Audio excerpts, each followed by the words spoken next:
Hi, and today we'll be talking about topic 1 for Unit 7, the Pythagorean Theorem.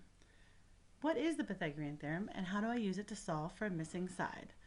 Please remember that the Pythagorean Theorem is c squared equals a squared plus b squared. Also, the hypotenuse is the longest side in a right triangle and is represented by c. The longest side is always across from the largest angle, and in this case the largest angle is 90 degrees. The side across from it would be the hypotenuse. So step 1 is to always label the hypotenuse, or C.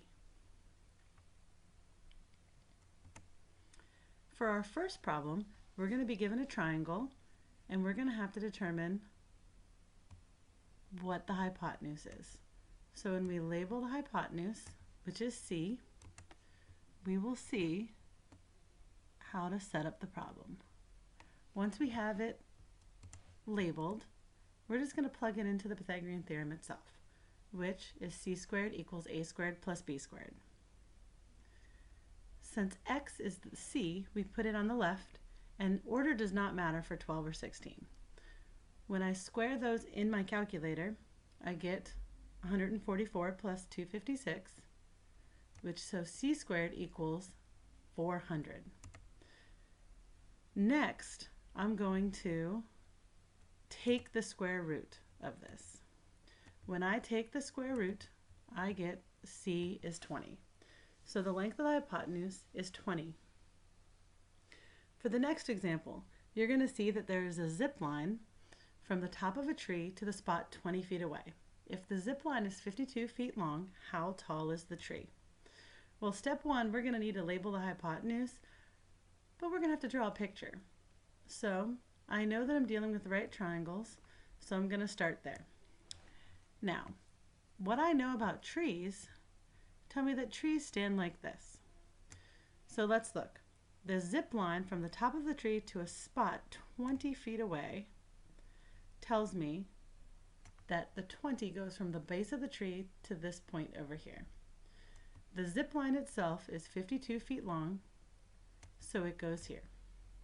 Let's get rid of the tree so we can see the right triangle. In step 1, I have to label my hypotenuse. Well, my hypotenuse is across from the 90-degree angle, so my C is 52. So after I do that, I need to plug it into the Pythagorean theorem, which is c squared equals a squared plus b squared. 52 is my hypotenuse, so that goes on the left. X squared plus 20 squared goes on the right. I plug 52 squared into my calculator and 20 squared into my calculator, and I get some big numbers. Well, to solve this equation, I need to subtract 400 on both sides, and I'm left with x squared equals 2,304. Now, I need to get rid of my lovely square root here, so I'm going to take the square root of both sides, and I'm going to be left with x equals 48.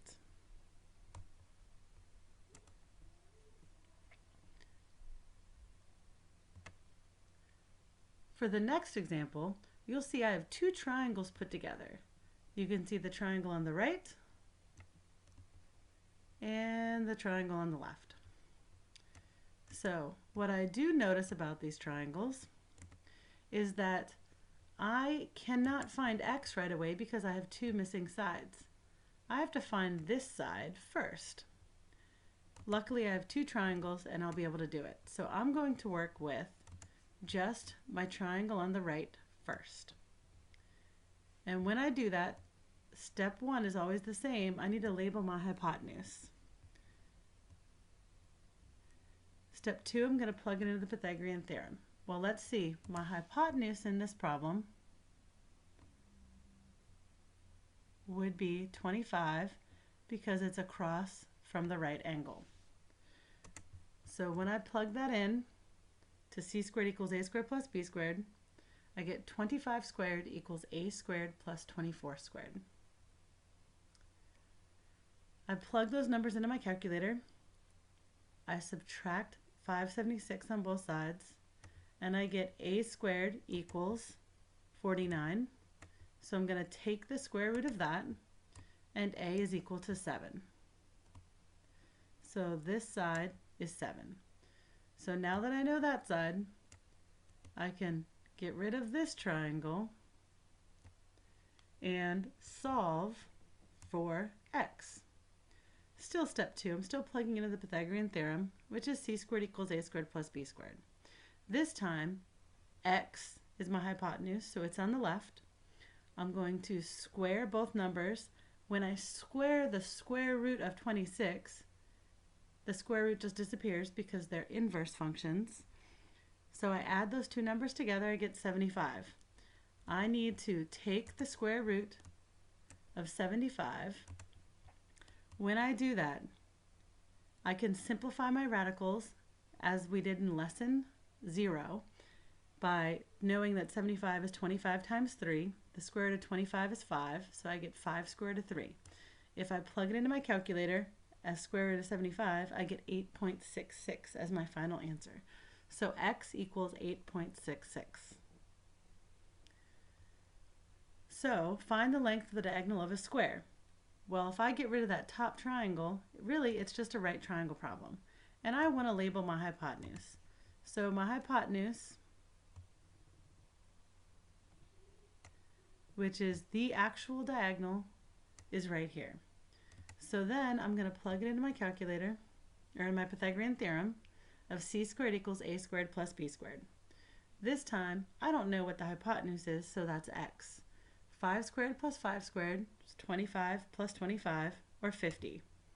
Now I need to take the square root, and when I take the square root, once again I can simplify radicals like in lesson 0 and get 5 square root of 2, or plug it into my calculator and get 7.07. Now you try some problems that practice using the Pythagorean theorem.